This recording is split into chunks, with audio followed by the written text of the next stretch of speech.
চলে এসেছি আরেকটি নতুন ব্লগ নিয়ে। তো তোমরা সবাই কেমন আছো? আশা করছি খুব ভালো আছো, আমিও খুব ভালো আছি। তো চলে এসেছি আজকে আমার নিজস্ব বাগানে, তেজপাতার বাগান। তো অনেকেই চেনে না তেজপাতা গাছ কেমন, তো আজকে দেখাবো।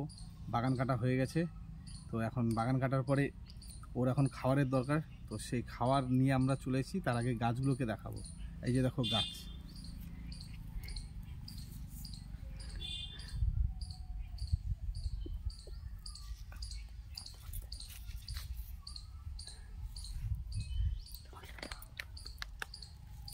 এই দেখলা তোমরা গাছ।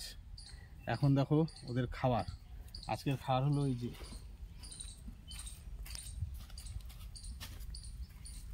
এই হলো ডিএপির বস্তা। এটা হলো আর এক ধরনের সার, মাটির মতন একদম। আর এই হলো ইউরিয়া, ঠিক আছে। আর এই হলো একটা কালা সার, যেটা ভিটামিন। এই হলো বস্তা, ঠিক আছে। তারপরে এই যে এটা হলো বিষ, গাছের উপকারের জন্য। গাছের মধ্যে যদি পোকা লাগে তার জন্য, ডালের মধ্যে অনেক সময় খেয়ে যায় তার জন্য। তো এখন সারগুলোকে এখন সব মাখাতে হবে, ঠিক আছে।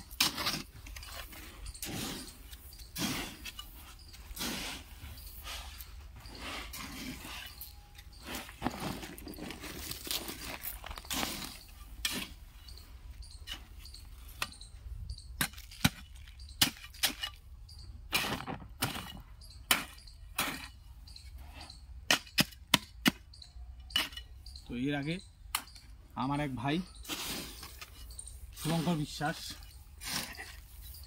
ও থাকে মুম্বাইতে কাজ করে। তো ওর এক বন্ধু, ও ভিডিও কল করেছিল। ও তেজপাতা গাছ চেনেই না। তেজপাতা গাছ ওরা খুব ভালোবাসে, পাতা ওরা তরকারিতে খায়। তো আমি এর আগে জল দিচ্ছিলাম একবার, তো তখন ভিডিও কলে ও এসছিল, ওর এক কলিগ। তো বলছিল এটা কিসের গাছ।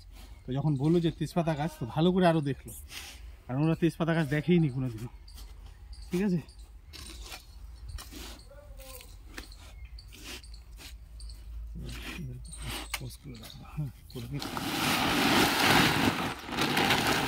ভালো করে মাখাতে হবে, ঠিক আছে। ঢেলে দিলাম বাকিটা। দেখতে পাচ্ছ পুরো কালো একদম মিশমিশ। এটা উপরে এটা কী কাজে লাগবে? এটা লাগবে গাছের ভিটামিন। হ্যাঁ, গাছের শিকড় শক্ত করবে, প্লাস ভিটামিন প্রচুর।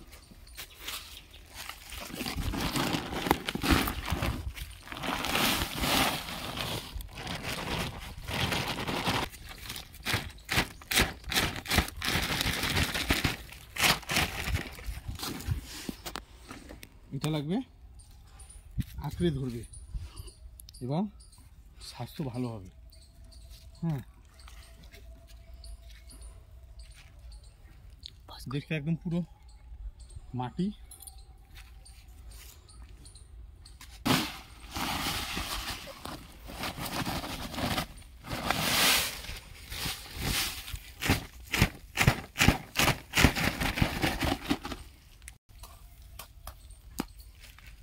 এরকম কি হয় বরফে, এখন ঠান্ডার দিনে এই যে বরফ না, সার।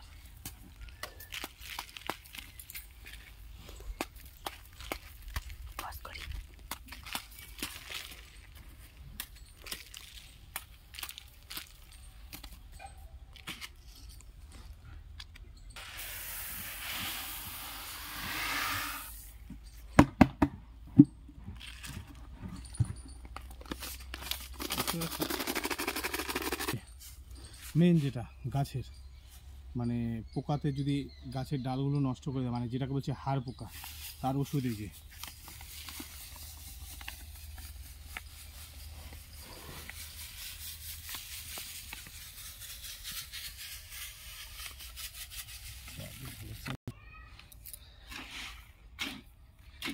এই প্রায় হয়ে গেছে মিক্স, আর একটু।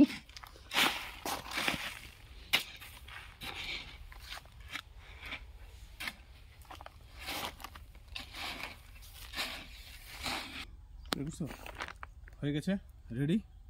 এখন নিচ্ছি তো চললাম, গাছে কি করে সার দিব আজকে দেখাবো আপনাদের। তো হ্যাঁ, চলে এসেছি গাছের গোড়ায়। গাছের সার কীভাবে দিতে হয় এবার আপনাদেরকে দেখাবো। গতকালকে করে দিয়ে গেছিলাম। এই যে দেখুন, এই যে গাছ এইভাবে খুঁড়তে হয়। এইবার সার দেওয়ার সময় এই যে এই সার ধরলেন আর এই হয়ে দিয়ে দিলাম। ধরো এই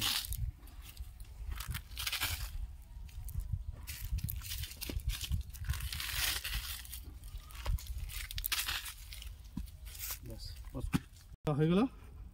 তারপরের কাজ হলো, এই আছে মাটি, এটা দিয়ে ঢাকা দিয়ে দিতে হবে। ঢাকা দেওয়ার পরে এভাবে একটু পা দিয়ে খালি চেপে দাও, ঠিক আছে?